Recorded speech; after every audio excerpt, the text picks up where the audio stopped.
cómo superar o cómo mantener la actividad económica dentro de esta pandemia COVID-19. Tenemos con nosotros a Alejandro Ibrahim, presidente del Clúster Aeroespacial de Aragón. Buenos días, Alejandro. Buenos días, ¿qué tal? Y también a Pedro Machín, presidente del Clúster Aragonés de la Energía. Buenos días, Pedro. Buenos días, Pilar, y buenos días a todos los asistentes al webinar. Gracias por la oportunidad. Muchas gracias a vosotros por aceptar estar aquí con nosotros. Alejandro Ibrahim Perera es director general del aeropuerto de Teruel y gerente del consorcio del aeropuerto de Teruel, que es el mayor centro de estacionamiento de aeronaves de Europa.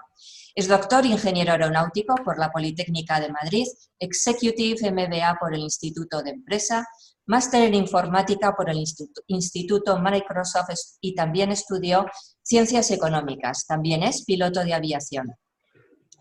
Cuenta con una extensa y exitosa trayectoria profesional en empresas aeronáuticas y también experiencia como docente en las Universidades Politécnica de Madrid, la Carlos III y la Universidad de Zaragoza. Éxitos que demuestran los diversos premios y condecoraciones, entre las que vamos a citar 4 de ellas. Cruz al Mérito Aeronáutico con distintivo blanco, Premio Mundial de Innovación Kia de Aeropuerto de Teruel, Medalla de Oro al Mérito de Trabajo y Premio Ejecutivo del Año en 2017. Respecto a ERA, el Clúster Aeronáutico de Aragón, fue fundado en 2007, el primer clúster constituido en Aragón con el objetivo de dinamizar el sector, facilitar su competitividad mediante la cooperación y la innovación entre empresas y otros agentes. El éxito del clúster se basa en dar respuestas en colaboración a los retos estratégicos del sector. Actualmente agrupa 21 socios representando casi toda la cadena de valor del sector, tanto en la parte industrial como en la división aeronáutica de servicios, incluyendo nuevos actores innovadores que jugarán un papel clave en la aeronáutica y espacio del futuro. Pedro Machín es socio fundador de Atalaya Generación e IASOL, también presidente del Clúster de la Energía de Aragón. Es ingeniero industrial, máster en electrónica de potencia y del IS Business School. Experto en renovables, suma más de 25 años de experiencia en el sector energético. En 2005 cofundó IASOL, empresa líder en proyectos fotovoltaicos en España y Francia, que construyó uno de los primeros parques solares del norte de España. En 2009 formó Teulade Solar, y con la que desarrolló más de 100.000 metros cuadrados de cubiertas solares también en España y Francia, siendo pionero en la tecnología de película delgada en Europa. Su experiencia incluye el desarrollo de más de 70 megavatios solares y más de 500 megavatios de parques eólicos y plantas de biomasa con Forestalia renovables. Actualmente dirige Atalaya Generación, con la que promociona más de 600 megavatios eólicos y solares. Clenar es el Clúster de la Energía de Aragón, una agrupación empresarial innovadora cuyo objetivo es favorecer la innovación y cooperación de las empresas aragonesas del sector de la energía para mejorar su competitividad. La misión de Clenar es convertir a Aragón en una región sostenible e inteligente, referente del nuevo modelo energético basado en la eficiencia energética, la movilidad eléctrica y el aprovechamiento de recursos autóctonos y renovables. Muy bien, puede comenzar Alejandro Ibrahim. Muchas gracias. Vale, pues voy a coger la transparencia. A ver si tenéis ahí, la estáis viendo, ¿verdad? Bueno. Se ve la transparencia, ¿verdad? Hola. Se ve bien, sí. Vale. Bien, bueno, efectivamente, buenos días. Como ya se comentó, AERA es el primer clúster aragonés, se estableció en el año 2007 y vamos a cumplir 14 años. Somos 21 miembros, hay 3 unidades de negocios básicas, como en la industria manufacturera, RPAS o drones, aeropuertos y MRO, mantenimiento, reparación y overhaul de aviones. Y también es una organización que en el año 2008 obtuvo la agrupación empresarial innovadora por el Ministerio de Industria y, bueno, pues también fundadora de la Asociación Europea de Clúster Aeronáutico desde el año 2009. Tiene varios convenios con Ibercaja, Mobility City, EQUA, temas relacionados con formación profesional del Gobierno de Aragón. En cuanto al tema de industria aeronáutica, pues en la fabricación fundamentalmente de aeroestructuras tenemos empresas que hacen mecanizado, fresado, torneado, también el tema relacionado con materiales compuestos, que es el futuro, digamos, del desarrollo aeronáutico en materiales del sector aeronáutico. Están los moldes de transferencia por resina, también fabricación en componentes de motores, y se hacen simulaciones, fabricación de componentes y procesos especiales. En la fabricación de herramientas y utillaje también, con plantillas y procesos especiales relacionados con tratamientos superficiales, pintura, perdigoneado y sistemas de medición por láser. Bueno, esto es un poco el abanico de portafolio que tienen las diferentes empresas del clúster, que están, como sabéis, todas en Aragón, muchas de ellas son pymes, y luego también el tema relacionado con el aeropuerto industrial, como es el caso de Teruel en este sentido, o la MRO, que tenemos alguna empresa relacionada con este tema, en estacionamiento, reciclado y desmantelamiento. Bueno, ¿qué singularidad tiene la aeronáutica? Pues la aeronáutica es un sector de largo recorrido que desde que se innova, se proyectan las cuestiones hasta que se obtienen los resultados, pues suele pasar un mínimo de 10 años. Aquí veis un caso desde que se proyectó, se pensó el caso industrial del aeropuerto de Teruel hasta que la realidad que tenemos ahora 105 aeronaves estacionadas, pero hemos tenido ya más de 500, pues ha habido un largo recorrido. Lo mismo ocurre cuando se hacen aviones. Cuando se diseña un avión, se proyecta hasta que el avión sale al mercado, pues suelen pasar estos 10-15 años. Por tanto, es un sector que necesita un recorrido desde su inicio hasta que se obtienen los primeros resultados. ¿Vale? Estoy un poco hablando de la situación actual. En el tema de estacionamiento, que es una singularidad que tiene Aragón, ¿no?, como otras que luego iremos comentando, efectivamente en los últimos 8 años se ha pasado de tener un número irrelevante o desconocido de aviones, como antes del 2010, a bueno, pues tener capacidad de 20 aeronaves estacionadas, luego llegamos a un número de 80, en torno a 80, y ahora estamos en torno a 120, y que sepáis que ya se aprobó el otro día en el Consejo Rector, que está liderado con el presidente de nuestro consejo, y básicamente lo que José Luis Soro, lo que se planteó fue triplicar la CAMPA actual, ¿vale? La CAMPA tiene en torno a una capacidad de 125 grandes aviones y se va a llegar a 360. Esto va a dar un potencial de desarrollo industrial importantísimo a Aragón. También una singularidad, yo creo que es muy relevante, que tenemos en Aragón, es que somos Zaragoza concretamente, es el segundo aeropuerto de carga aérea de España, pero el número 1 de carguero puro, ¿no? Los aviones que vienen a este aeropuerto vienen en carga pura, digamos, sobre todo auspiciado por el desarrollo tan importante que ha tenido en Plaza Inditex, ¿no? Por tanto, Plaza, que tiene más de 13 millones de metros cuadrados, también es muy importante. Somos un centro logístico en Aragón de una importancia singular que tenemos que saber aprovechar. El 40% de este territorio está en Aragón, dedicado a la logística. Tenemos buenas líneas ferroviarias, que es la interconectividad, por tanto, es muy importante. Bueno, pues hay varios primeros aeropuertos, tanto, como digo, Zaragoza como Teruel en la especialización de mantenimiento de aviones, que también se puede seguir explotando. Y, por tanto, todo el entorno económico que tenemos alrededor es relevante. El plan estratégico que planteó AERA, esto se fijó en una reunión que tuvimos en Itainnova en junio del año pasado, hace casi un año. Fijaros, al final, como digo, este es un sector que te tienes que plantear cosas a muchos años. En este caso nos lo planteamos a 4 años vista, y son 4 líneas de actuación, como veis, dentro de ese dinamismo que tiene nuestra misión y competitividad a corto y medio plazo, que es mejorar, por tanto, esa competitividad de las empresas aragonesas en el sector aeronáutico, fundamentalmente pymes, internacionalización de estas empresas conjuntamente con Aragón Exterior, dinamizar, por tanto, la innovación, que es importantísimo la innovación en este sector, y fomentar el espíritu de colaboración, que es uno de los, fortalezas que puede tener un clúster.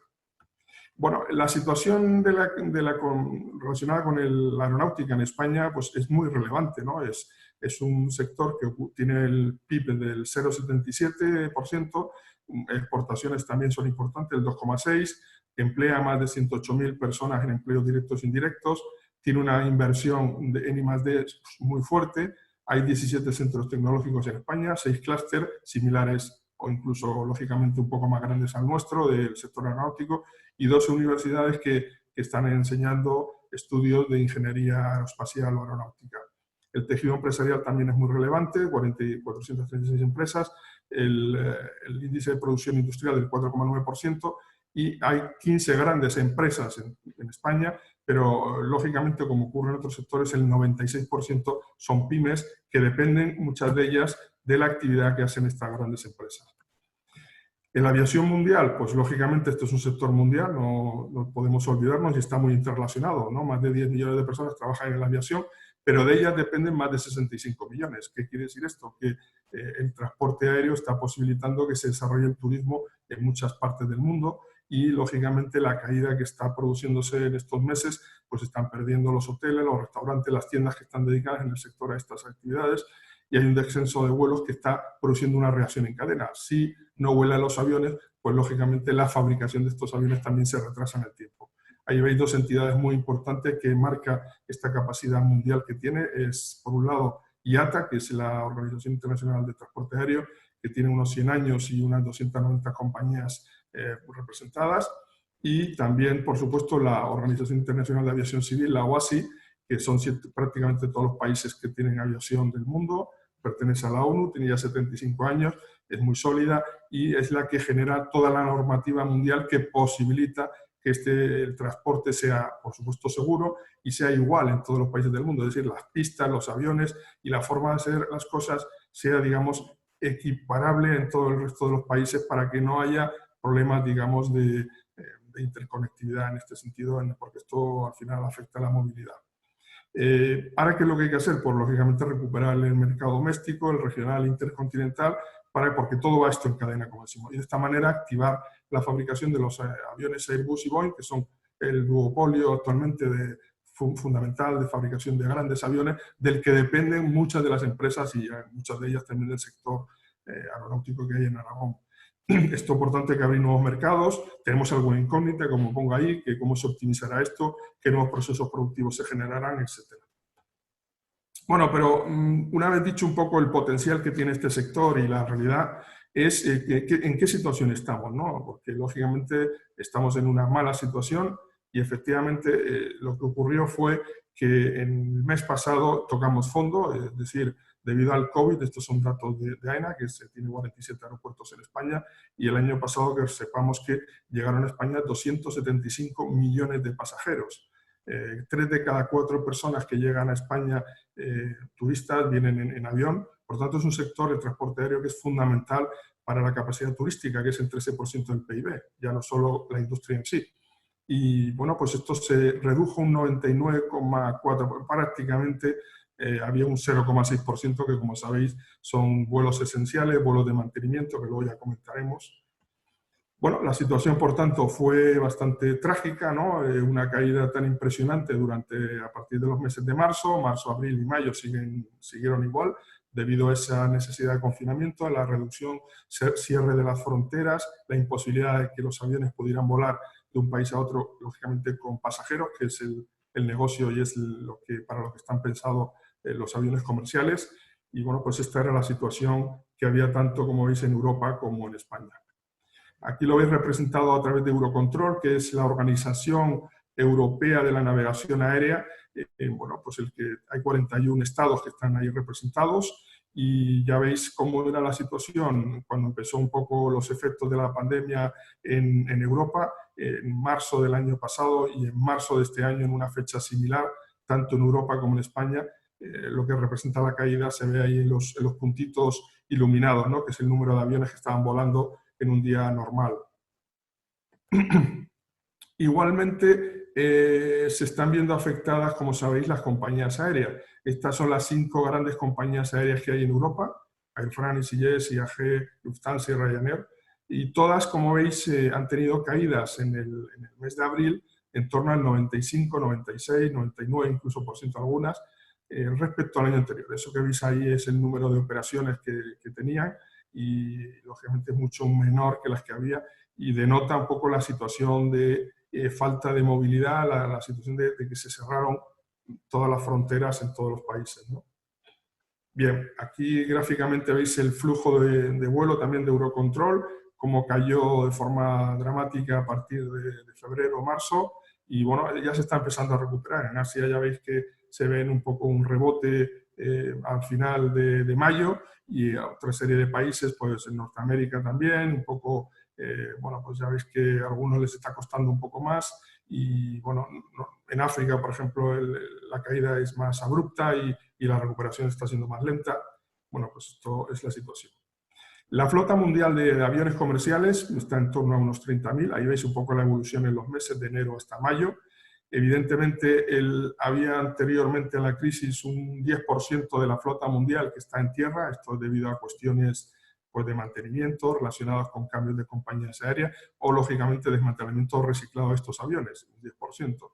Eso era lo habitual. El otro 26.000 aviones pues estaban volando frecuentemente de un lugar a otro, y era lo que generaba esta capacidad de más de 4.300 millones de pasajeros al año a nivel mundial.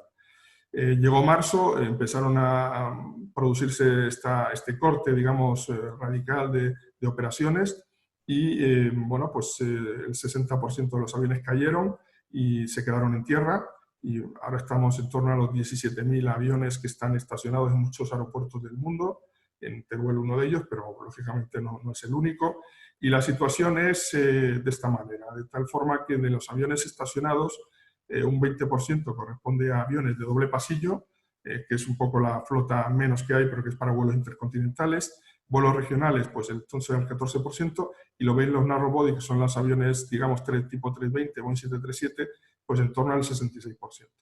En cuanto a la localización, pues fundamentalmente los países más desarrollados, ¿no? Europa está el 33% de estos aviones estacionados, otro 26% en Norteamérica, en Asia el 22%, y el resto, como veis, otro 20% entre el este, Latinoamérica y África. ¿Cómo se va a recuperar la aviación? Pues lógicamente se va a recuperar porque esto es un sector necesario. A día de hoy, pues aparte de la carga aérea, el movimiento de personas de un país a otro es algo fundamental, ya no solo por los aspectos turísticos, sino por la capacidad y necesidad que tiene el hombre, pues, de desplazarse y de ir de unos sitios a otros. Hubo esa caída brusca, como veis ahí, y hay dos escenarios que plantea Eurocontrol. Uno que sea no coordinado y otro coordinado. Lógicamente el no coordinado va a producir caídas y recuperaciones en los próximos 8 meses por debajo del 25%, y un coordinado que ellos estiman que se puede llegar a una recuperación de aquí a 8 meses a un 15% respecto a lo que existía. La realidad, ¿cuál es? La que tenemos en la gráfica que veis a la derecha, o el dibujo a la derecha, donde se ve en colorines, que no es el azul oscuro, son los diferentes años, el número de operaciones que ha tenido a nivel mundial. Y en el azul, que veis que es como una especie de gancho, fue la caída brusca que se produjo en marzo, y veis que ya en tiempo real, esto está producido hasta hace unos días, se está empezando a recuperar, y ya estamos llegando al 50% del número de operaciones totales con respecto a lo que existía en años anteriores. Hay diferentes escenarios de recuperación, por supuesto. Si no hubiera habido este problema, estaríamos creciendo en este sector a un 4,6% anual, que era lo habitual. Si esto hubiera durado poco tiempo, en 12 meses podíamos haber recuperado la situación actual. No es lo que está ocurriendo, ya nos estamos alargando a 4 meses, y podemos recuperar, por tanto, un 90%, y el crecimiento podría ser del 4% tardando un año y medio. Y se podría tardar 2 años si, digamos, la recesión o la incorporación del tráfico aéreo, en este caso de los pasajeros, llega a 6 meses. Es decir, a medida que se va retrasando más la incorporación del tráfico de pasajeros a nivel mundial, los efectos en la economía, en este caso en el transporte aéreo, son más altos, y como consecuencia van a producirse unos efectos muy negativos en el turismo y en todo el resto de la economía de la que depende todo este sector, ¿no?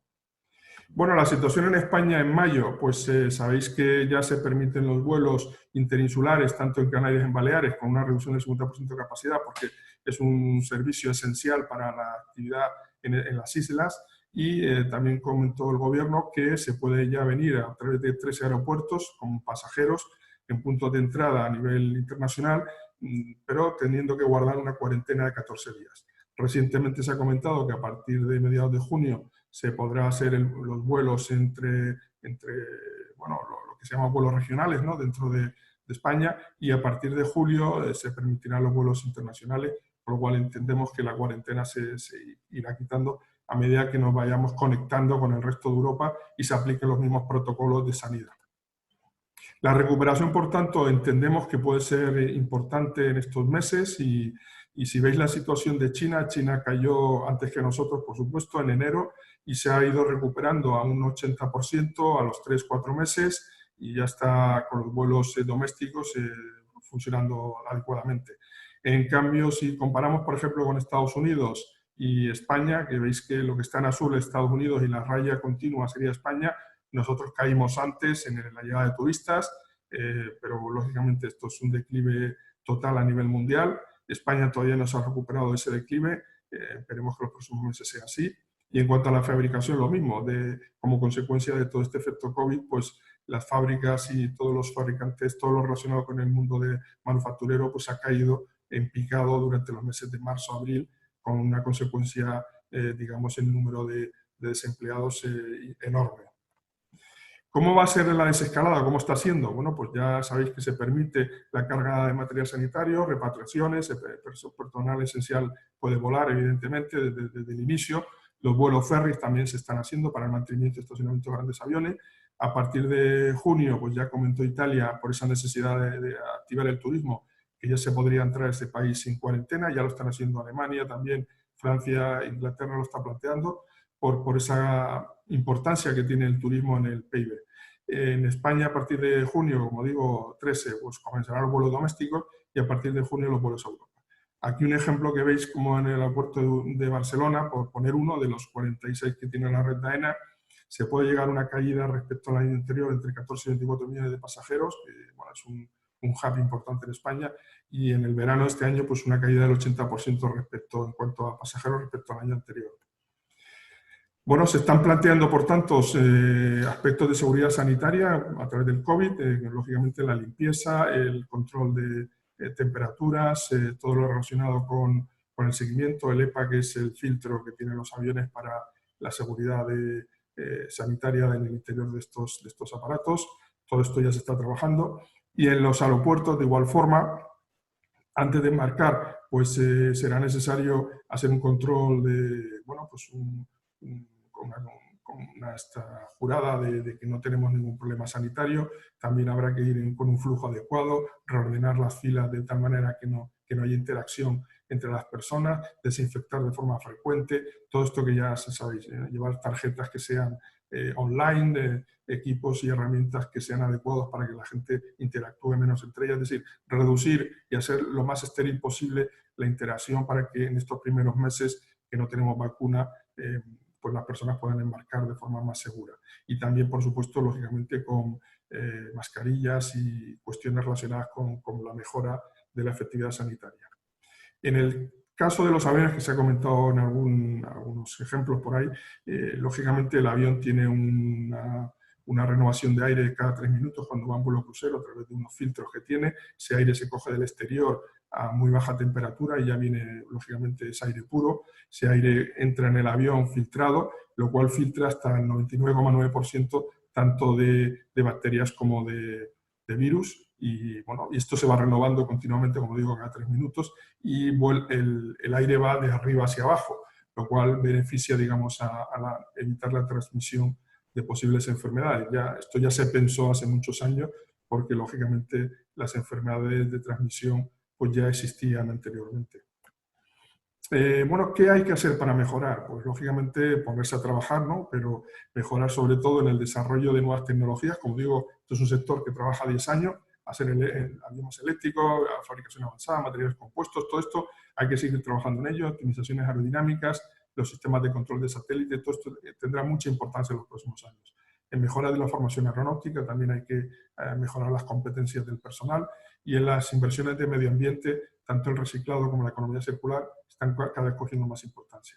En la competitividad de estas empresas, digitalización, industria 4.0, fabricación avanzada, etc.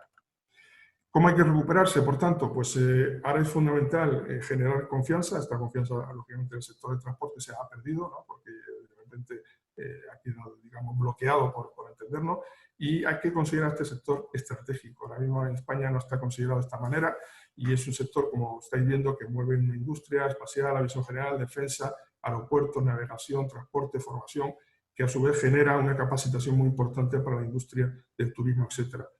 Genera trabajo cualificado, desarrolla competitividad e innovación de alta productividad y, por tanto, hay que activar esas ayudas específicas a las aerolíneas. En algunos países ya se están produciendo, como en Alemania, que el 20% de Lufthansa está siendo recuperada por el gobierno porque es un negocio que se considera vital para la actividad económica del país. Y hay que incluir, por supuesto, a las pymes. Las pymes tienen que seguir esa cadena de suministro de los grandes fabricantes y son las grandes perjudicadas y representan, como sabéis, el 96% de la industria del textil industrial que tenemos en España, ¿no? Hay que activar, por tanto, este transporte aéreo, el turismo, que es necesario, y esa confianza generada con el turismo, lógicamente, generará los vuelos que son importantes para generar esta nueva actividad que está parada. Y bueno, muchas gracias por su atención y luego en las preguntas pues puedo pasar a contestar lo que consideréis oportuno.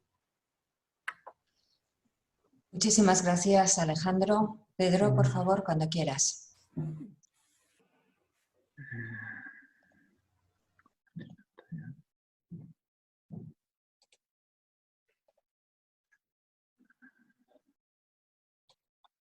A ver, que lo tenía justo al final. Muy bien.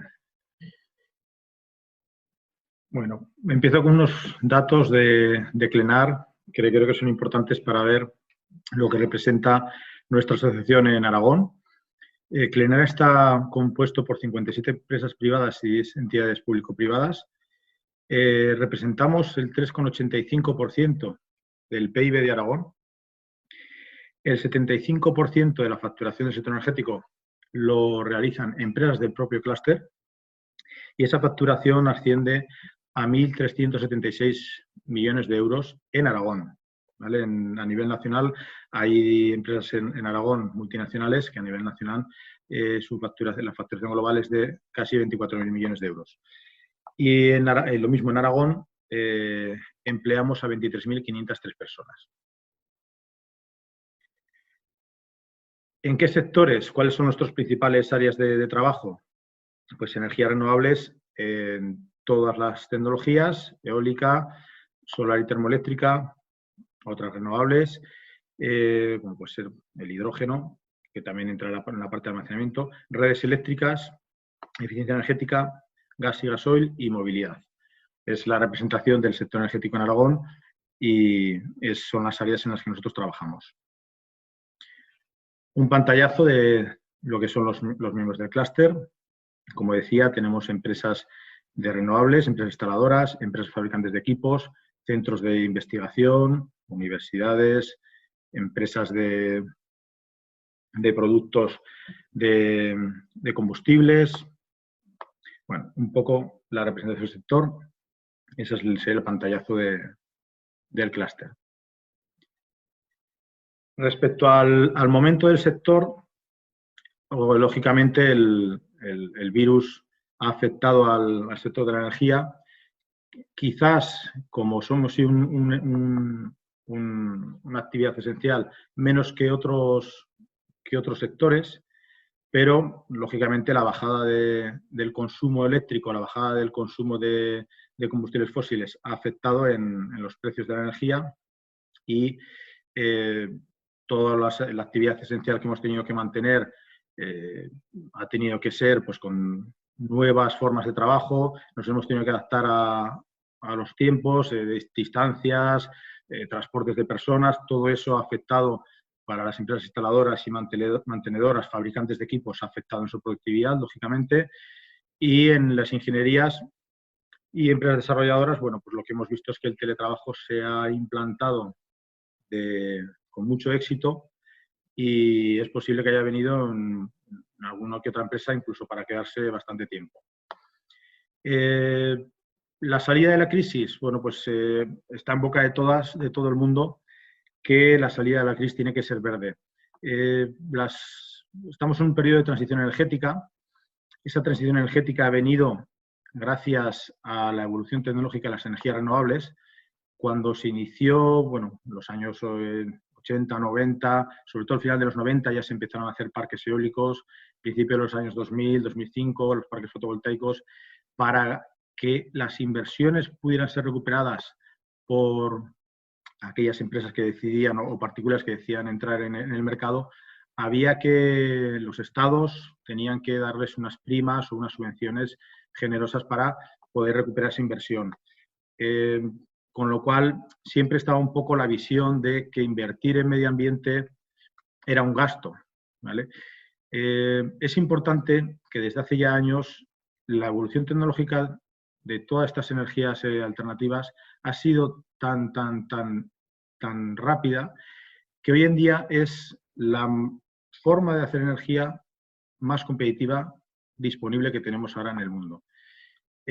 Por lo cual ha habido un cambio de visión. Ya no vemos las energías renovables como un gasto, sino que realmente lo que es una inversión y una oportunidad.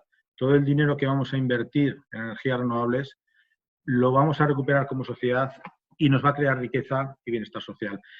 Europa está redactando lo que es el Green Deal, el Pacto Verde Europeo, con su ley de cambio climático, y cada país tiene la obligación de redactar un plan nacional integrado en energía y clima que tiene que luego volver a presentar a la Unión Europea. En España, el pasado 31 de marzo, el Gobierno lo ha mandado ya a Europa. El Plan Nacional Integrado de Energía y Clima en España ya está redactado y está enviado a Europa. Y alineado con este Plan Nacional Integrado de Energía y Clima, estamos redactando, hay un borrador ya de ley de cambio climático. He querido poner aquí los datos que reflejan lo que venía diciendo, que esto es una inversión y es un cambio de futuro y de bienestar social para España y para Europa. El PNIEC va a movilizar 241.000 millones de euros de inversiones en España entre el 2021 y 2030. Es importante decir que este periodo de 2021 y 2030, esta inversión, el Estado español lo ha previsto de una manera más bien lineal, porque realmente el hacer una previsión a 2030 pues, no deja de ser una estimación y bueno, pues seguramente no van a acertar, no va a ser lo que han escrito, nunca se aciertan estas cosas, pero sí que marca una tendencia y mi opinión personal es que no ha acertado porque se ha quedado corto. Vamos a tener más implantación de energías renovables de las que el propio PNIEC ha previsto. Claro, esta inversión lo que genera es un efecto expansivo de la economía enorme. Se estima que el Producto Interior Bruto va a aumentar entre 16.500 y 25.700 millones de euros en este periodo de tiempo. Es un aumento del 1,8% en 2030 respecto a lo que tendríamos si no se publica este Plan Nacional Integrado de Clima. Lo que es el PNIEC habla de un escenario tendencial, que es el que ellos suponen que la economía o que las energías renovables seguirían, y el objetivo, que es lo que va a pasar con estos incentivos por parte de las administraciones públicas. Bueno, se traduce en empleo. Estamos hablando de que va a suponer casi 350.000 nuevos empleos en el 2030. ¿Vale? Sobre esto, hombre, es importante añadir que hoy en día tanto las energías renovables como, bueno, ahora veremos en qué sectores se va a invertir, ya son una realidad, con lo cual esta pandemia, este COVID-19, lo que nos puede suponer es una aceleración de esta transición energética, porque si podemos crear 348.000 empleos de aquí al 2030 anuales, ¿por qué vamos a esperar al 2030? Los empleos en el 2021-2022 tendrán mucho más valor que no en el 2030. Entonces, lo que estamos pidiendo, lo que todo el mundo está de acuerdo, es que hay que acelerar este PNIEC, que hay que acelerarlo y lo necesitamos hacer ya. Bueno, los ahorros que nos va a permitir, hay que tener en cuenta que España tiene actualmente un 75% de dependencia de combustibles fósiles. Eso quiere decir que nuestro déficit, nuestra balanza comercial es negativa y tenemos que comprar toda esa energía fuera de España. Conforme seamos capaces de electrificar la economía, seamos capaces de producir energías renovables para abastecernos, toda esa balanza comercial va a ser positiva hacia adentro. Vamos a aumentar nuestro PIB de una manera importante.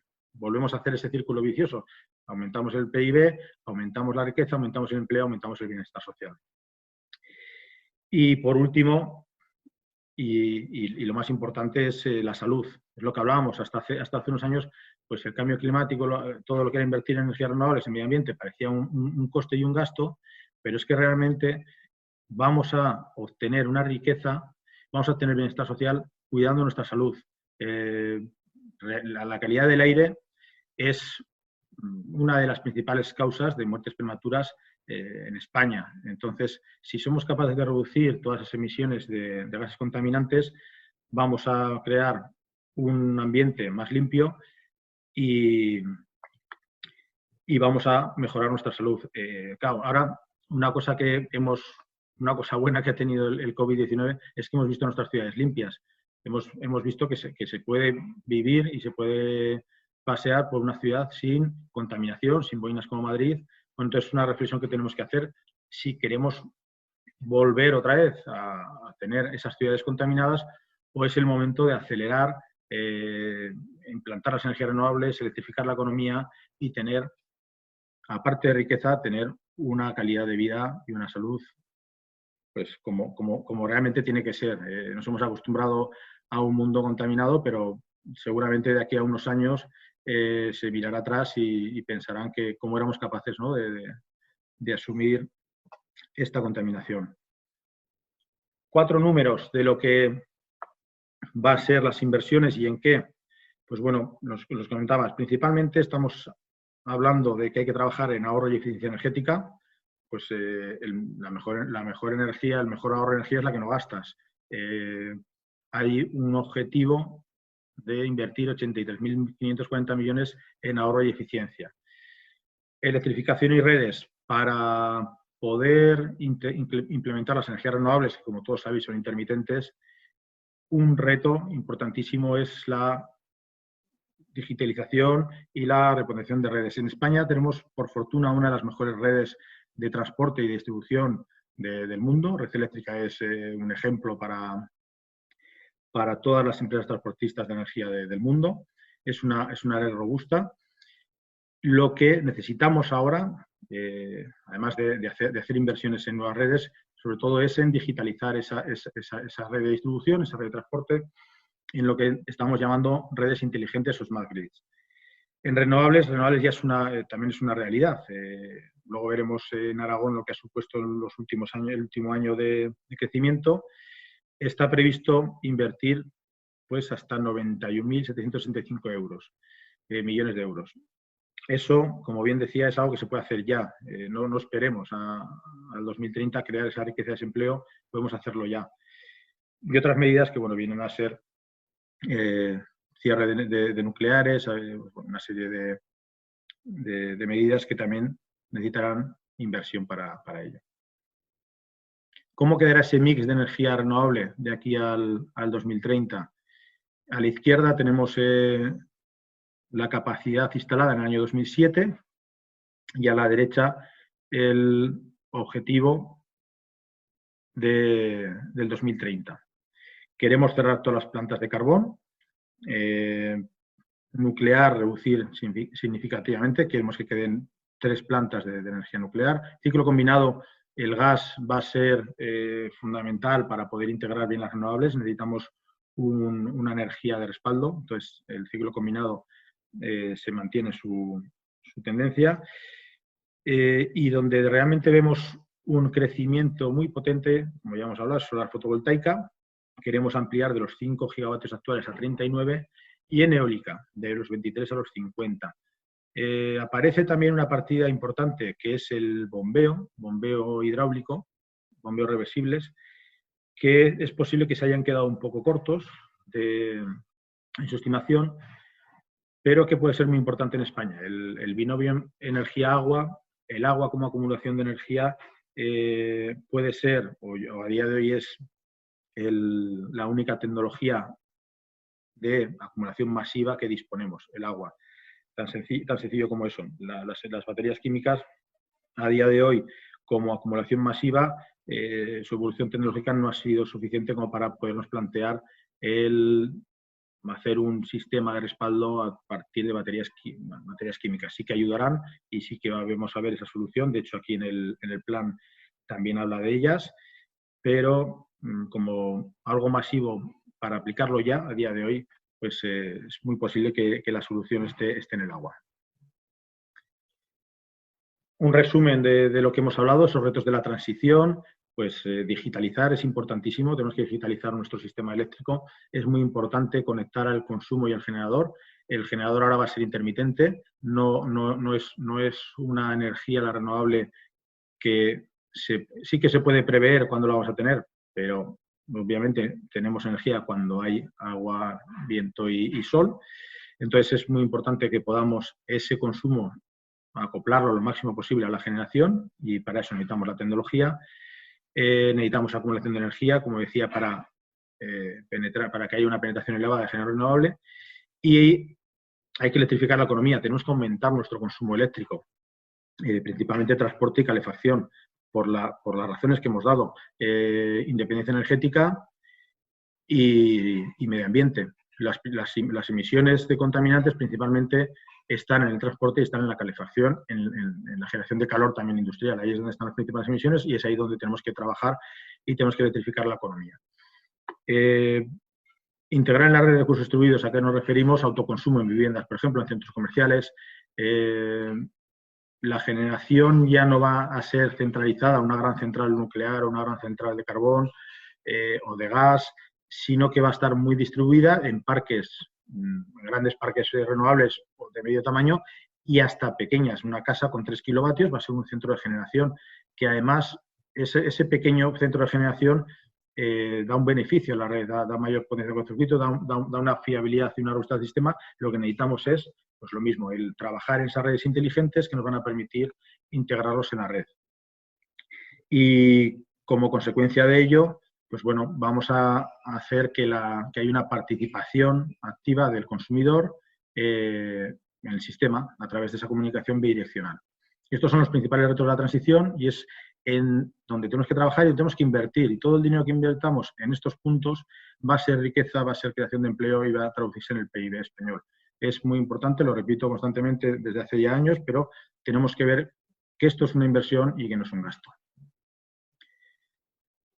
Bueno, una gráfica de lo que supone, ¿no? A la izquierda tendríamos el esquema actual, pues grandes centrales de generación que acaban en el consumidor. A la derecha tenemos hacia dónde vamos, ¿no? Esas centrales convencionales que van a seguir existiendo en los próximos años de transición, próximos años, décadas, pero que poco a poco van a ir ocupando mayor posición todo lo que son la generación distribuida, la generación renovable y todo intercomunicado entre sí gracias a las tecnologías de comunicación.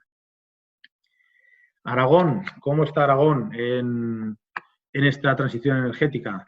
Pues bueno, a mí me gusta decir que Aragón tiene todo para afrontar con éxito este nuevo modelo energético.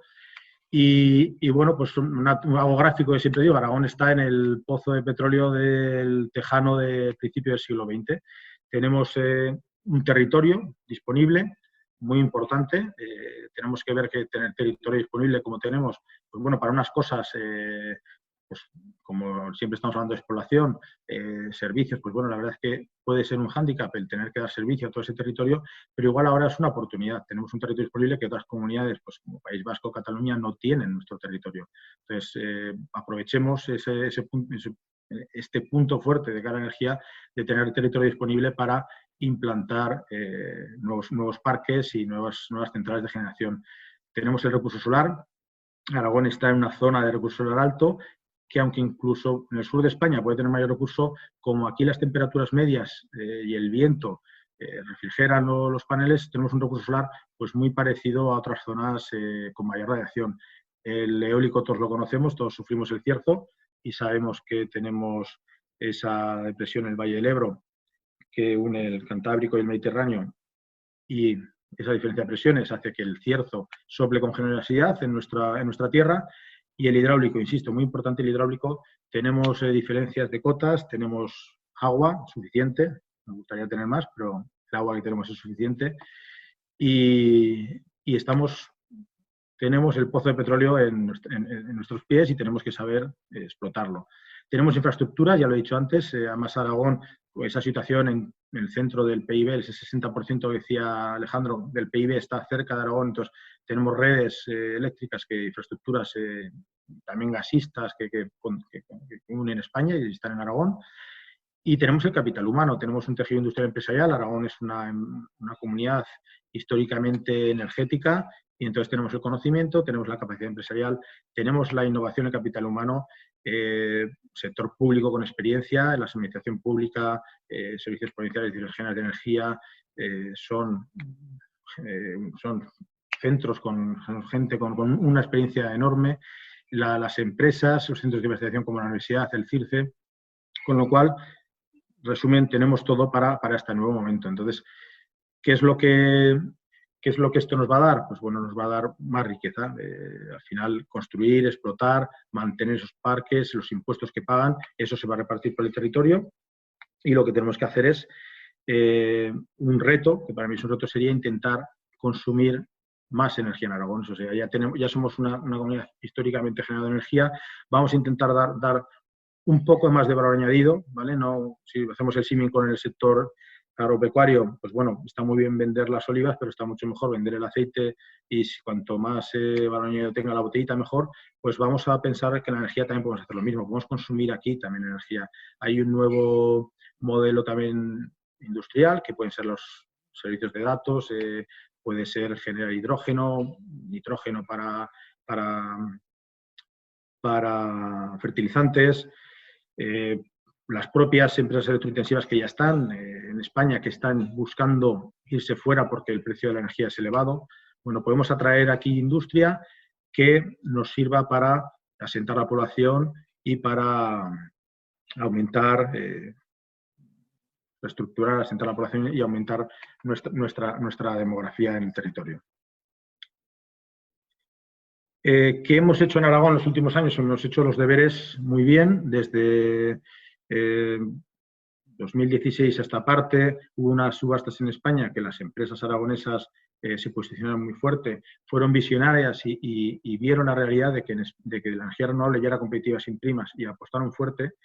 Eso se ha traducido en la gráfica que veis. En el año 2019 en Aragón se instalaron 761 megavatios de fotovoltaica, que, bueno, pues viene a ser el triple de lo que había instalado, hasta un total ahora de 934 megavatios.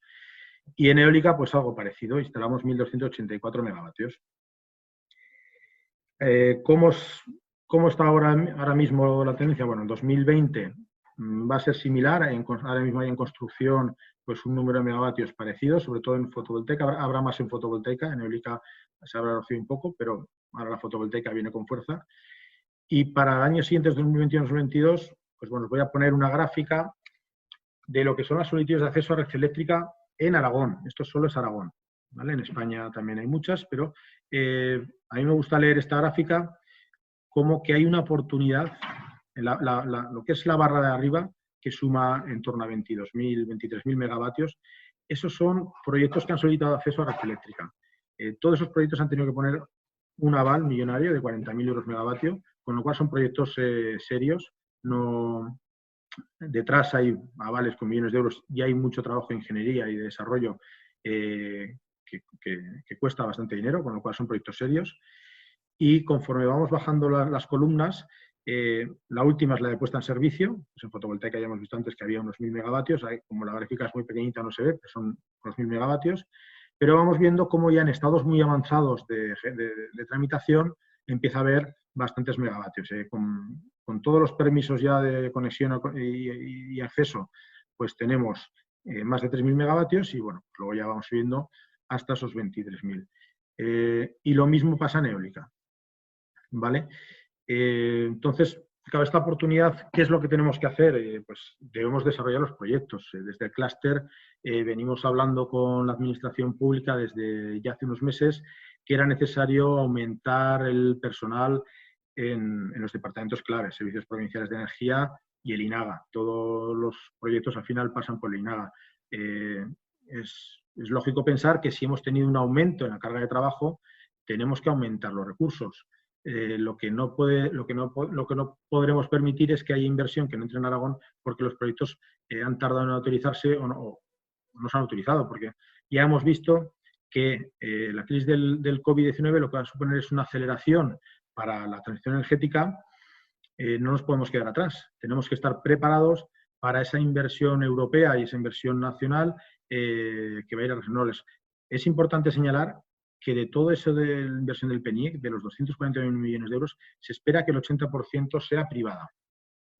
La mayor parte de esa generación, como estamos hablando de que ya son competitivas todas las actuaciones en renovables, son fondos privados. Hay fondos de inversión, hay liquidez, hay capital disponible para hacer estas inversiones. Entonces, vamos a trabajar en Aragón para conseguir tramitar en plazo y forma todos los proyectos. Estos proyectos de renovables tienen que evaluarse técnicamente, tienen que verse medioambientalmente, es lo más importante, evaluar que medioambientalmente y socialmente son viables. Entonces, eso lleva unos plazos de tiempo que de por sí son largos, vamos a hablar de 18 meses, 24 meses.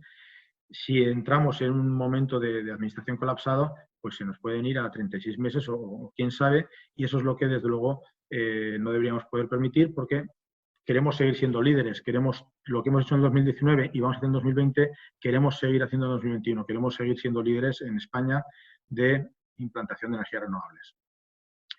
Y eso es todo, ya me quedo para las preguntas que tengan para después. Muchas gracias. Pues muchísimas gracias a los dos. Efectivamente, iniciamos ya desde este momento el debate. Si queréis formular alguna pregunta, podéis escribirla en el apartado preguntas o respuestas, o en el botón levantar la mano os daremos entrada para que lo podáis formular en persona. Recordar también a todos los asistentes que a partir de esta tarde estará colgada estas presentaciones en la página web de aragonempresa.com para poder revisarlas o mirarlas cuando queráis, cuando sea preciso. Vale, empezamos ya. La primera de las preguntas para Alejandro. Dice un usuario: buenos días, me gustaría preguntarle si están desarrollando protocolos especiales de desinfección de las aeronaves de cada uso y, de ser así, si cree que esto puede afectar al número de aeronaves que pueden entrar o salir al día en un aeropuerto. Gracias. Efectivamente, hace 2 meses la Agencia de Seguridad Aérea de la Unión Europea, EASA, emitió una directiva que deberán cumplir todas las líneas aéreas y que afecta a todos los vuelos hacia y desde áreas de alto riesgo, incluso dentro de Europa. Esa normativa, evidentemente, directiva concretamente, lo que exige es que los aviones antes de un vuelo de pasajeros se tienen que desinfectar y posteriormente también. Bien, esto se está haciendo ya, se está haciendo en todos los vuelos que se están incorporando ya a los vuelos comerciales. Y bueno, la pregunta es si esto afecta a la operativa. Evidentemente, cuando los aviones llegan a un aeropuerto, se pone en funcionamiento de forma paralela todo el trabajo de handling. El equipo de handling, lógicamente, lo que es el combustible, lo que era la limpieza, anteriormente también se limpiaban los aviones, la desinfección también se hacía en los baños y en otras partes del avión. Ahora lo que se va a hacer es intensificar toda esta cuestión, porque yo creo que o siempre ha sido así, o siempre ha sido el leitmotiv de la aviación, es tener unos estándares de seguridad muy altos. Y en este caso se está jugando con las mismas cartas. Entonces, si lo que hay para transmitir tranquilidad al pasajero hay que tener esto bastante limpio y, lógicamente, para evitar la transmisión del virus, esto es lo que va a suceder, es lo que se está haciendo. Y también se le dan a los pasajeros unos medios adicionales para que ellos de forma voluntaria también, si quieren limpiar su asiento, lo puedan hacer. Es decir, se van a dar todos los medios para que cualquier pasajero que entre en un avión entre tranquilo y sepa que detrás hay un equipo de personas. ¿Puede haber un sobrecoste? Pues seguramente sí. Las compañías pueden tener un pequeño sobrecoste porque en el tiempo ese del handling igual tienen que contratar a alguna persona especializada que haga ese trabajo en paralelo. Muchas gracias, Alejandro. Para Pedro, pregunta a Dioscorides Casquero si en 2030 el 55% de la energía puede ser de eólica más solar. ¿Cómo asegurar el suministro homogéneo de electricidad para el consumo industrial y doméstico? Sí, bueno, lo que son las cifras del PNIEC está hablando de un 42% de uso de la energía, de energía final, y un 74% de energía eléctrica de origen renovable. Para conseguirlo, como he puesto en las gráficas, de momento estamos pensando en que se mantiene el gas. Hemos visto que en el 2030 las 27 plantas de ciclos combinados que actualmente operan en España se mantienen. Es lo que nos da la seguridad de que vamos a tener ese respaldo para esa energía renovable intermitente. Eso sumado a todo lo que es la evolución tecnológica y la digitalización del sistema. Necesitamos digitalizar para poder compaginar ese consumo y esa generación. Bueno, además del gas, pues poco a poco va a ir entrando en el mix energético español los sistemas de acumulación, tanto de baterías químicas, que podrán ser hechas a proceso, grandes centrales con su porcentaje en potencia instalada en baterías químicas, como los propios coches, ¿no? Tesla ya está anunciando de que sus coches se pueden conectar a la red y servir de backup a la red. Bueno, puede ayudar también. Y sobre todo, algo que el PNIEC también contempla son las centrales reversibles de bombeo reversibles de agua. Nosotros tenemos estudios de que en España podríamos ser 100% renovables, ya no digo el 50 ni el 42, sino 100% renovables en el 2030, utilizando el agua como sistema de acumulación masivo, ¿vale? Para eso hará falta acelerar trámites administrativos, va a haber que cambiar, como viene pidiendo el presidente de Iberdrola, Galán, que se cambien una serie de normativas para simplificar trámites en este tipo de proyectos, proyectos que pueden necesitar pues una declaración de interés general para llevarlos adelante y desde luego el poder ser 100% renovables, el poder utilizar con una acumulación de agua, una generación eólica, una fotovoltaica, poder obtener la misma respuesta que una central nuclear, pues entendemos que es interés general y que se puede trabajar. Entonces, la respuesta tenemos los medios para hacerlo actualmente con los combustibles fósiles, se puede pensar que vamos a ser capaces de hacerlo solo con energías renovables. Para eso habrá que trabajar. Muchas gracias. Ángel Pintado también pregunta para Pedro, ¿qué plantea el clúster de energía para dar entrada al capital privado en pequeños paquetes fotovoltaicos, evitando las dificultades para conocer la disponibilidad en redes de transporte o subestaciones? A ver, como clúster no hemos planteado nada. En mi opinión personal, que para entrar en grandes parques de generación tiene que ser capital muy especializado, como está siendo ahora, fondos de inversión, utilities, el sector energético. Pues ahora hemos visto cómo se ha ido el pool a 16 euros megavatio hora. Bueno, todos los que habían hecho sus planes de inversión compensando a 50 euros megavatio hora, de repente está a 16, ¿no? Y va a haber muchas fluctuaciones. Entendemos que la inversión en grandes plantas de generación tiene que ser empresas conocedoras de ese riesgo. Esto no es lo que fue el 2008-2009 con la fotovoltaica, que había un respaldo del ministerio con las primas.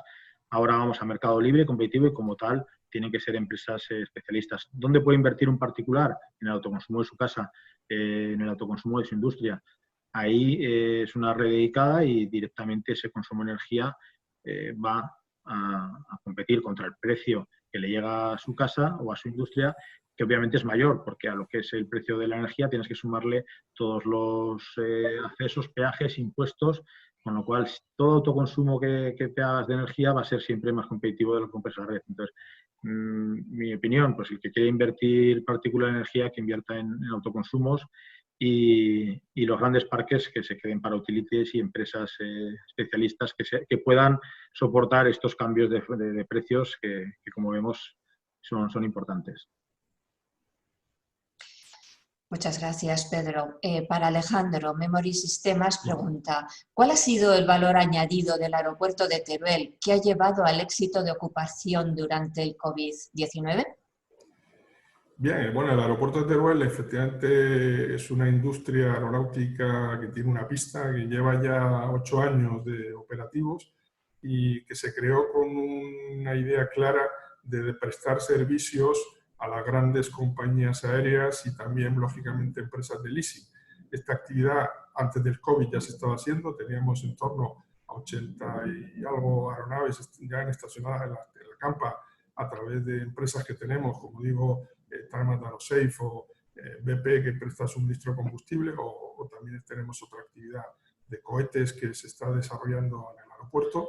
Y bien, en ese momento se generó ese modelo de negocio que ya era necesario. Lógicamente ahora los aviones, por obligación contractual, digamos, obligación de la situación actual, pues tienen que estar en tierra, ¿no?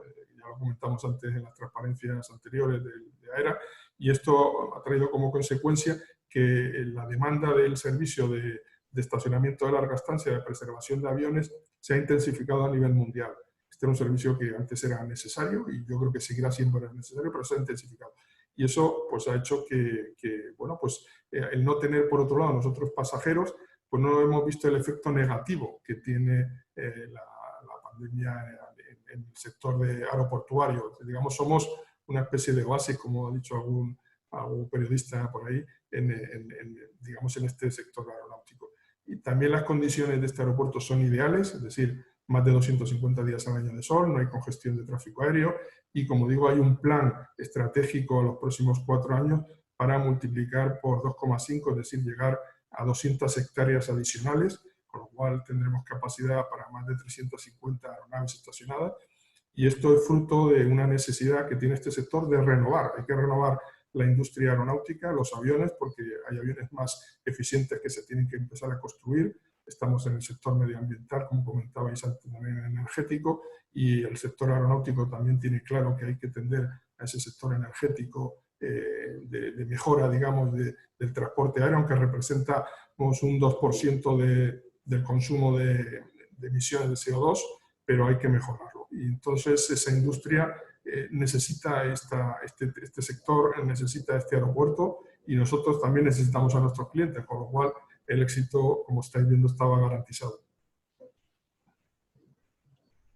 Muchas gracias, Alejandro. Nueva pregunta para Pedro relativa a la fusión nuclear. Dice uno de los participantes: respecto a la energía de fusión nuclear, que es una energía limpia y abundante, pregunta, ¿hay avances importantes previstos para 2030? Bueno, hay que preguntar a una persona que no es experta en energía nuclear y poco te voy a poder ilustrar sobre ello. En el PNIEC no se contempla, no está previsto. Está previsto cerrar pues, la mitad de 7 plantas actuales, cerrar a 3 de energía nuclear convencional, la actual, y no está previsto. Si dice algo, desde luego yo no lo he leído, yo creo que no lo dice. Y bueno, realmente digo que desconozco la energía nuclear, incluso si es tan limpia o tan disponible y económica como ahora. Yo le puedo decir que la última planta nuclear en Inglaterra que salió a subasta, allá por el año 2012, creo que fue, hace ya años, la empresa que ganó, el consorcio que ganó esa subasta, dijo que iba a vender energía a 120 o 130 libras, por ahí va el megavatio hora. Todavía no han terminado de construir la planta. Entonces, la energía nuclear realmente, la convencional actual no es tan barata, es cara, sí que es limpia, obviamente, mientras no haya un accidente, no haya residuos, es limpia, pero lo de que es barata es una afirmación que habría que estudiarla bien. Estamos hablando de que la energía fotovoltaica en Portugal, en las últimas subastas, ha ganado a 14 euros megavatio hora, casi 10 veces por debajo del precio de la energía nuclear que ganó en Inglaterra. Dicho esto, ya le digo que no está previsto, yo creo que no está previsto y tampoco tengo conocimiento. Yo creo que en España tenemos que apostar por las energías renovables, que son las que tenemos aquí y que sí que está demostrado que son ya una realidad y que nos van a crear riqueza para el país. Muchas gracias, Pedro. Nueva pregunta para ti de Fernando Bagües. Dice, me interesan mucho en energía conocer si existen actualmente ya proyectos de bombeo hidráulico para almacenamiento. He visto que hay una previsión de aumento de 4 a 9.5 proyectos nuevos. ¿Qué compañías energéticas están detrás de estos proyectos y si existen empresas fabricantes españolas participando en el apoyo o investigación a esta tecnología? Sí, la empresa española que está construyendo ahora mismo un bombeo reversible en Tamames, en Portugal, es Iberdrola. Dispone de otro centro, de otra planta de bombeo reversible en Valencia, en Albacete, ya en funcionamiento, asociada a una nuclear. Los bombeos reversibles se suelen asociar a plantas nucleares porque por la noche, cuando el consumo baja, es una manera de no bajar la regulación de la nuclear, que no es tan sencillo como el gas o el carbón, el regular una planta de carbón. Entonces, de nuclear, lo que hacen es bombear agua que luego por el día la turbinan. Entonces, en España sí que ya hay plantas en construcción. Ahora mismo hay una en Península Ibérica, Portugal, España. En funcionamiento hay varias. En España somos de los países europeos con más potencia. Y la tecnología es una tecnología que ya es existente.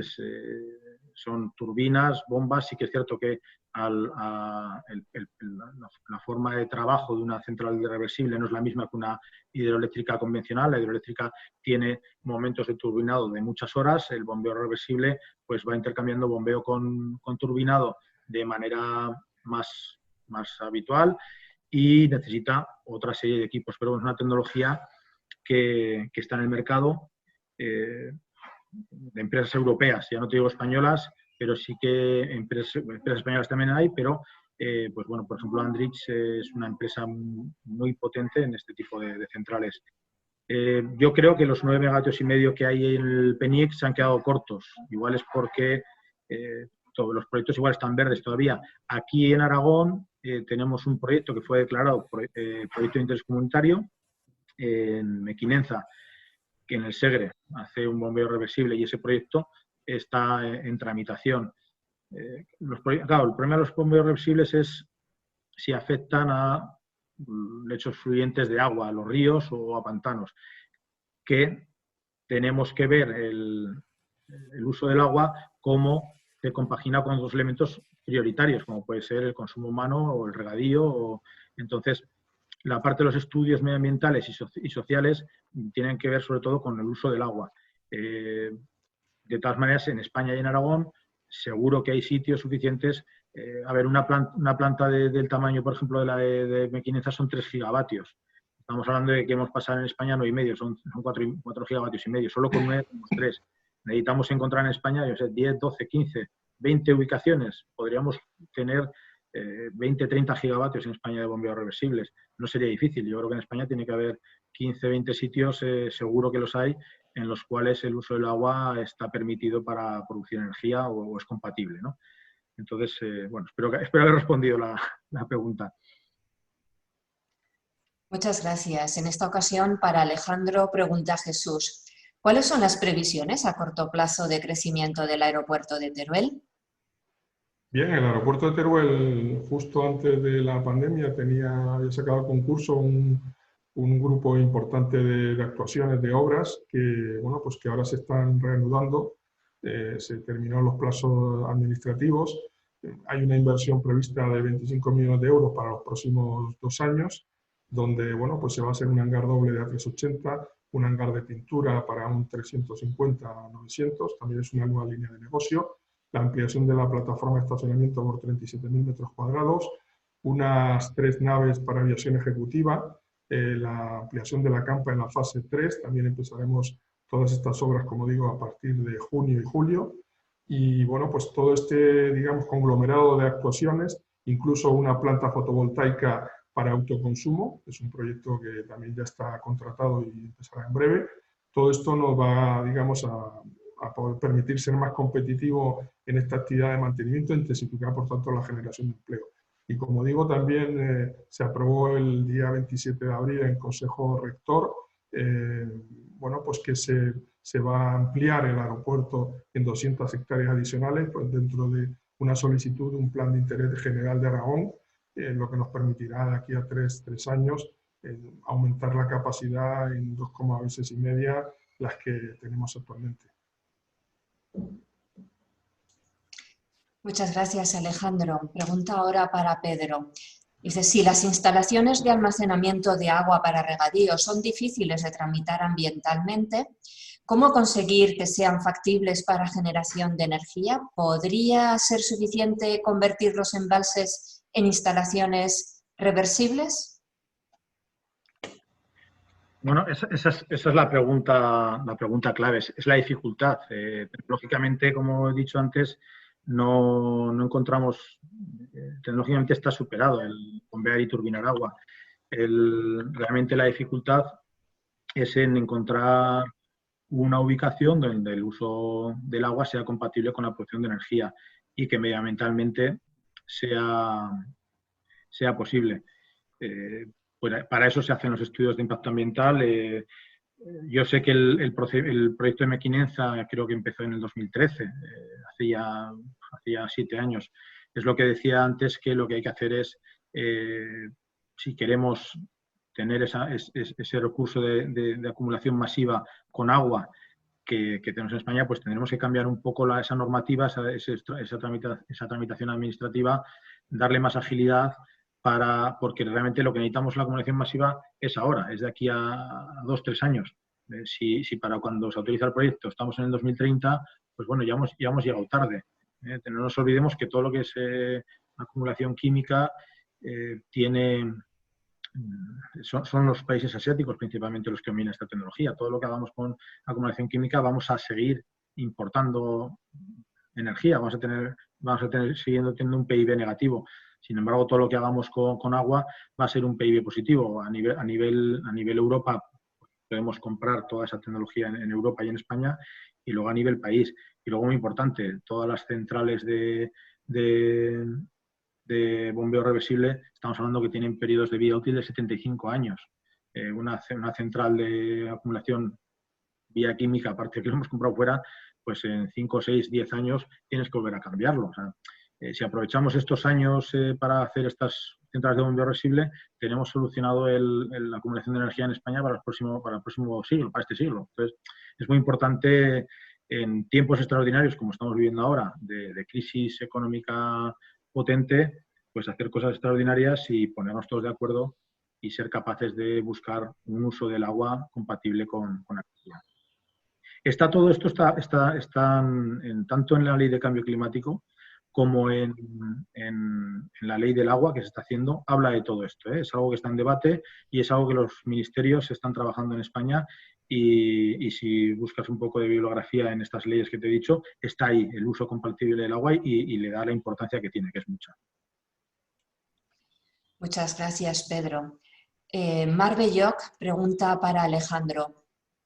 ¿Experimentará cambios el plan estratégico del sector de la industria aeronáutica aragonesa tras el COVID-19? Bien, digamos que más que experimentar cambios, lo que igual tendremos que hacer es intensificarlo y acelerarlo, ¿no? Porque el plan estratégico, tal como está planteado, que era 4 años vista, digamos que es una misión a muchos años, ya planteaba, por tanto, la mejora de la competitividad. La mejora de la competitividad, con más razón, la vamos a tener que plantear ahora dentro de las empresas del clúster y dentro de todo este sector para que se recupere lo antes posible. A ese respecto, va a ser necesario, como ya está sucediendo, los ERTE que se están experimentando, que posibilitan a las empresas aguantar, digamos, estos meses de forma positiva y a nivel económico y financiero. Por supuesto, ayuda al pico que permita la financiación y la liquidez que son necesarias en estas empresas para la recuperación que tiene el sector, como estábamos comentando antes. Y por otro lado, es necesario también que haya unas ayudas específicas tanto a la innovación como al, digamos, el desarrollo formativo en esta nueva era que nos toca vivir, ¿no? Y esto en los clústeres, pues nosotros nos presentamos, como sabéis, todos los años cuando se convocan a los AI, las ayudas empresariales innovadoras del Ministerio de Industria, que es una de las posibilidades que tiene el pertenecer a un clúster, y siempre estamos en varios proyectos innovadores, como fue el ejemplo de Farmadrón o por el proyecto dentro de la industria de materiales compuestos manufactureros. La internacionalización, por supuesto, será necesaria seguir insistiendo en ella porque el mercado hay que ampliarlo, hay que poder llegar a otros sitios para poder seguir creciendo. La innovación, como dijimos, es uno de los efectos fundamentales para recuperar el camino perdido, digamos, en estos medios con la transformación digital de la industria 4.0. Un poco todo esto seguirá intensificándose, es decir, no se ha perdido, simplemente ha habido, como digo, un pequeño parón que tenemos que recuperar y mejorar, por tanto, ese espíritu que tenemos todas las empresas de colaborar como tienen los clústeres. O sea, esas 4 líneas estratégicas que ya están marcadas, evidentemente van a seguir siendo necesarias. Independiente de que la economía vaya un poco mejor o peor, son necesarias porque es la única manera de poder reactivar una industria emergente como está siendo en algunos casos en Aragón, en alguna de las áreas en las que está. Lógicamente entrando en nuevos sectores como el sector de los drones, entrando en nuevas actividades relacionadas con la innovación, digamos, tecnológica y de comunicaciones, etcétera. Y bueno, yo creo que si seguimos trabajando en esta línea podemos generar empleo en los próximos años. Muchas gracias, Alejandro. Pregunta ahora de Daniel Fantacone para Pedro Machín. Dice, desde el año pasado estamos impulsando el proyecto La Primera Ruta Transeuropea con Movilidad a Hidrógeno, Madrid, Zaragoza, Po, Lourdes, Toulouse. ¿Será factible el uso del hidrógeno verde Made in Aragón? Este proyecto fue presentado también, entre otros foros europeos, en la actual consulta pública del PNIEC. Pues, a ver, yo soy un gran defensor del hidrógeno verde a través de energías renovables. Joder, me encantaría y creo que sí que es posible hacerlo. Me gusta decir que las energías renovables, la evolución tecnológica de las energías renovables está esperando a esa última evolución tecnológica del hidrógeno.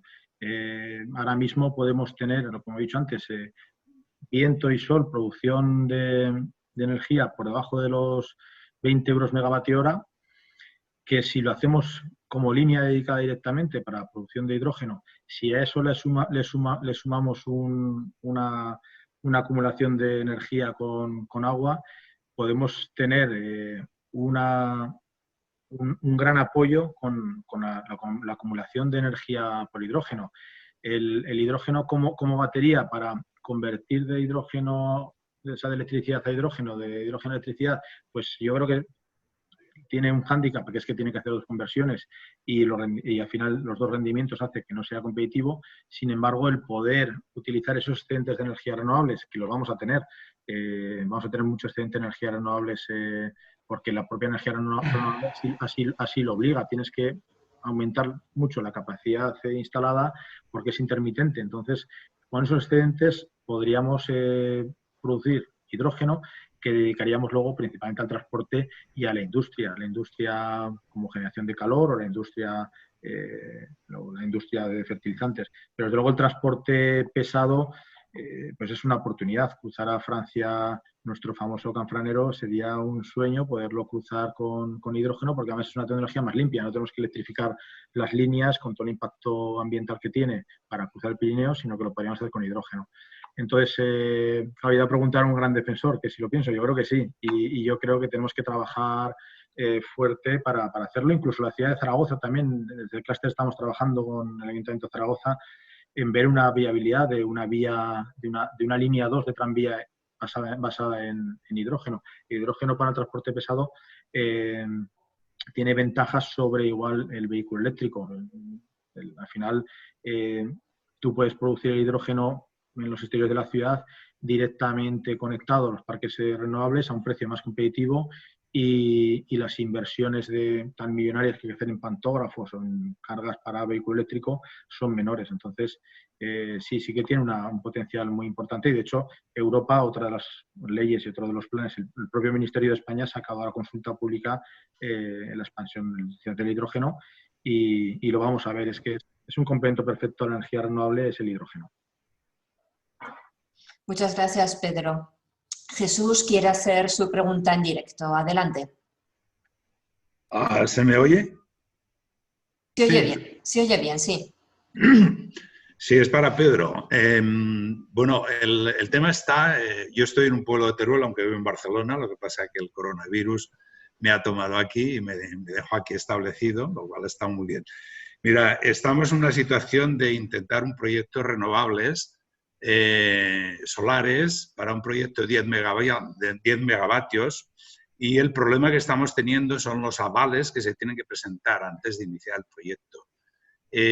¿Crees que esto va a ser una limitación importante establecida por el gobierno con el apoyo de las grandes, digamos, empresas hidroeléctricas españolas, que limite el crecimiento de las renovables en España?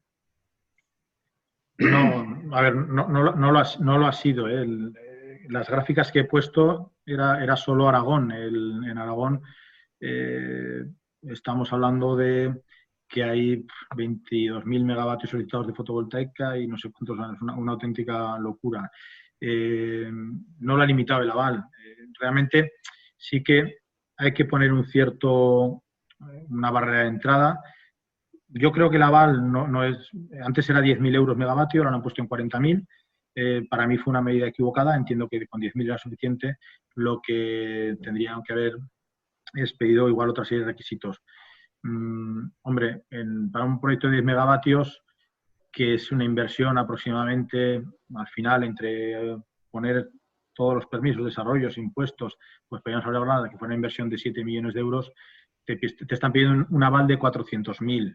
No es una cifra muy elevada si la comparas con el volumen de la inversión. Si no eres capaz de poner un aval de 400.000 euros, pues lo que vienen a decir la administración es que no tiene esa viabilidad económica para desarrollar el proyecto, que luego en el propio desarrollo del proyecto te lo van a pedir. La administración te va a pedir una capacidad legal, una capacidad financiera, en la cual estudian de que seas capaz de llevar a cabo el proyecto. O sea, la respuesta de la realidad es que el aval no ha supuesto ninguna traba, porque cuando se subió de 10.000 a 40.000 se hizo porque había muchas solicitudes y lo que pasó exactamente fue lo contrario, se duplicaron las solicitudes.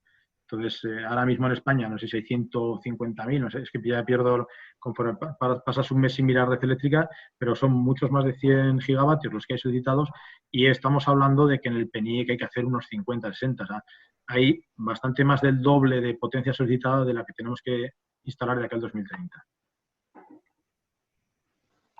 Muchas gracias, Pedro. Antonio del Valle, puedes formular tu pregunta cuando quieras.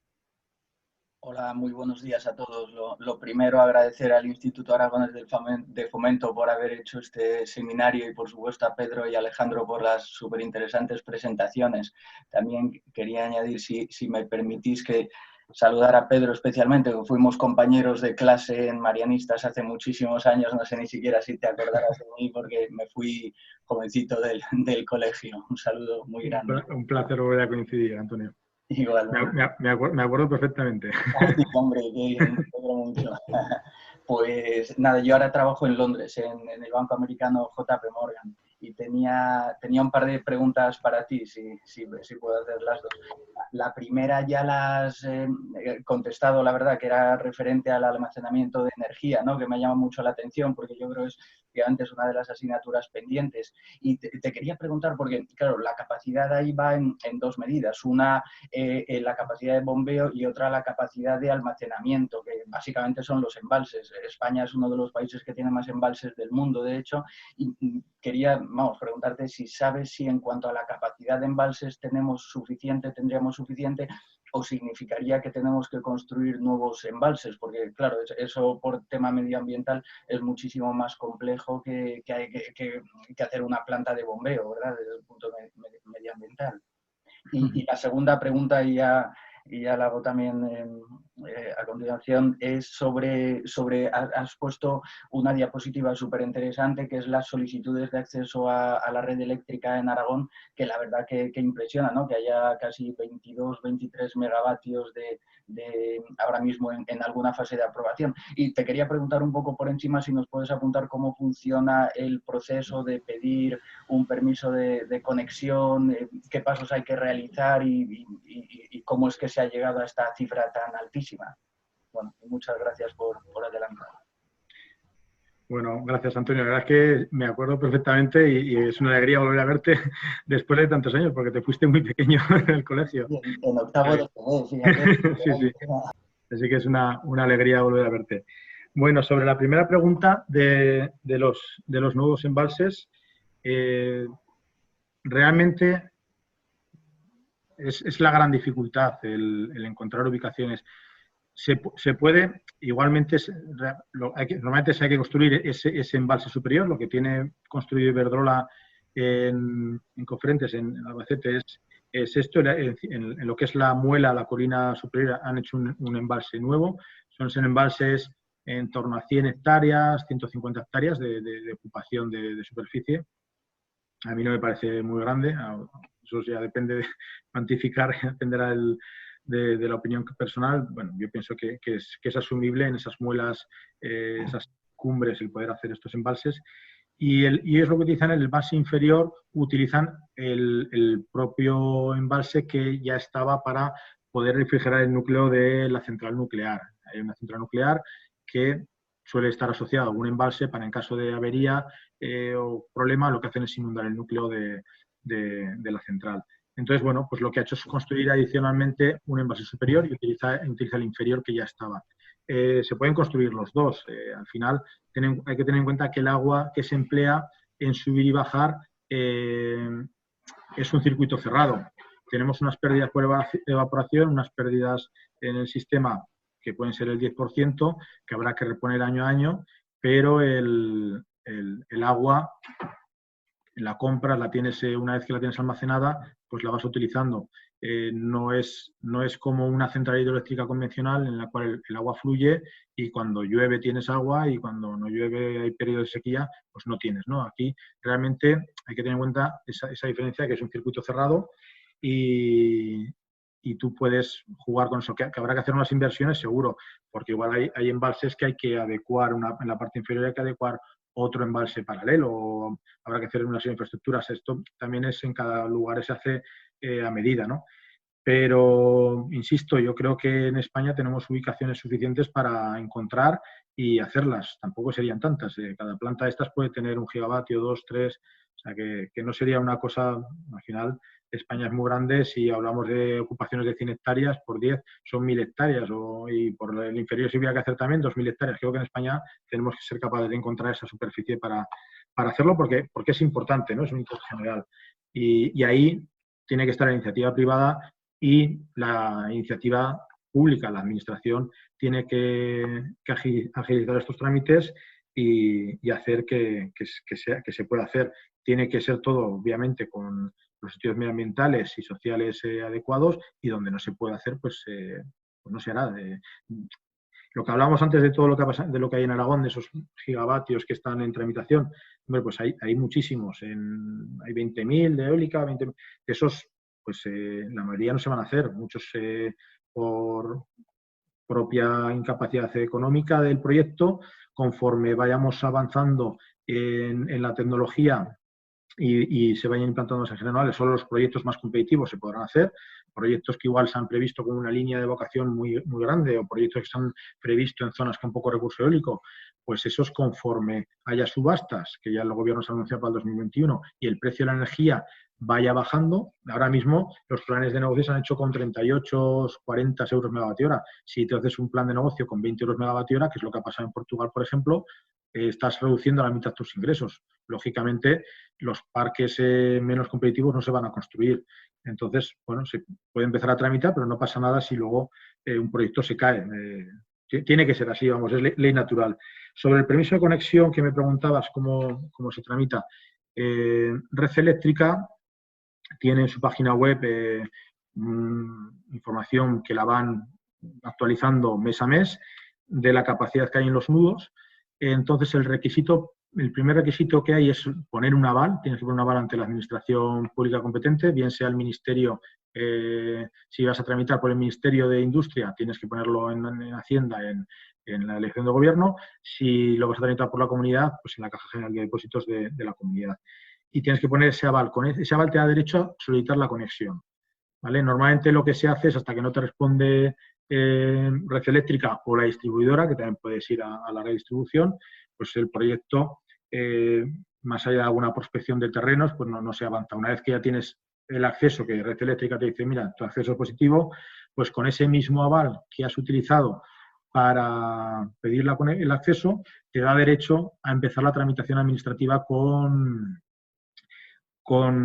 para solicitar la autorización administrativa. Es el mismo aval y tú ahí ya presentas un proyecto técnico, presentas tu estudio de impacto ambiental e inicia un procedimiento en el cual se reciben alegaciones de afectados, alegaciones de...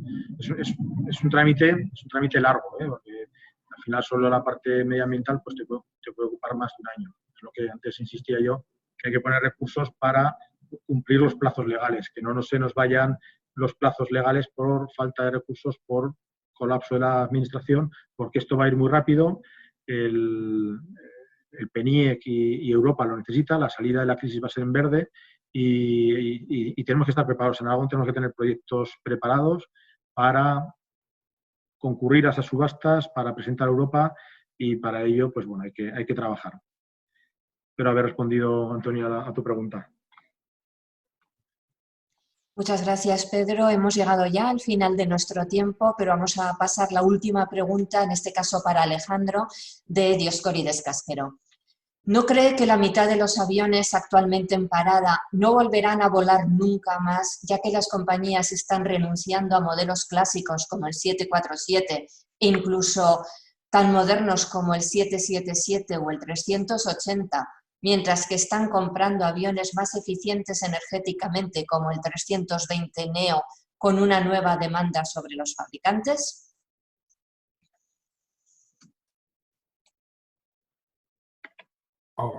Vale, ahora se me escucha. Bien. El número de aviones que dejarán de volar, esto no lo sabe, es una incógnita, ¿no? ¿De qué va a depender? Pues dependerá del tiempo que pueda durar el efecto post-COVID en la aviación, en el transporte aéreo y la capacidad que tengan las compañías aéreas de reactivar tanto el turismo, como dijimos, bueno, pues nacional, internacional y transoceánico, los vuelos transoceánicos.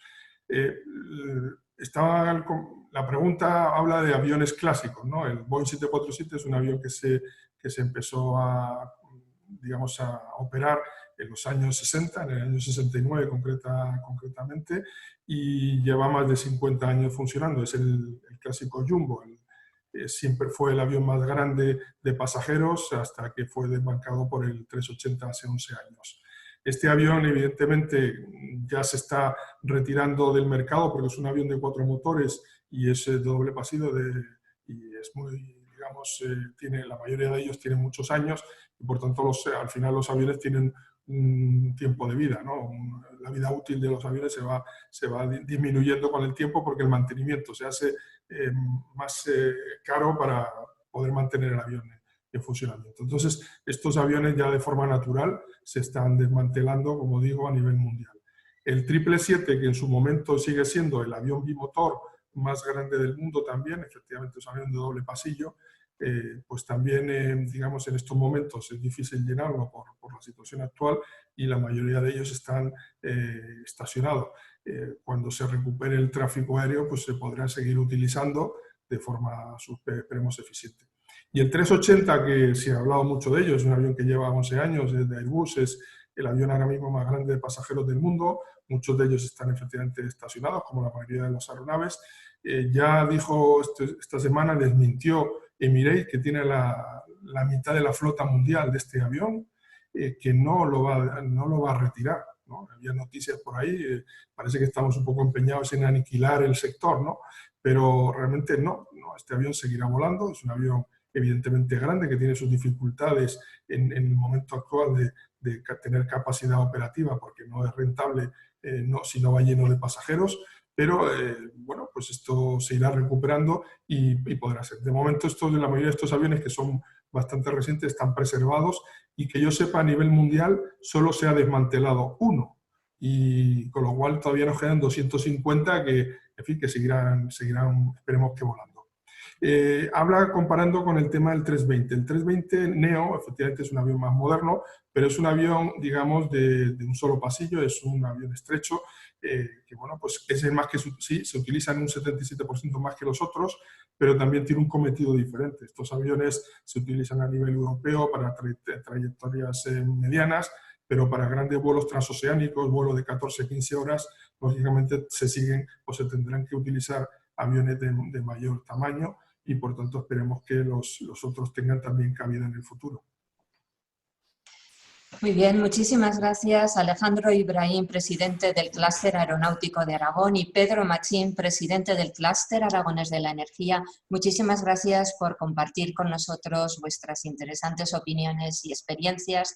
A todos los participantes, muchas gracias por estar también con nosotros un día más y les esperamos mañana con una nueva edición de IAF más cerca. Muchas gracias a todos. Gracias a todos por la invitación y por asistir a esta charla que hemos tenido. Muchas gracias, ha sido un placer participar en el encuentro. Gracias a todos. Hasta pronto.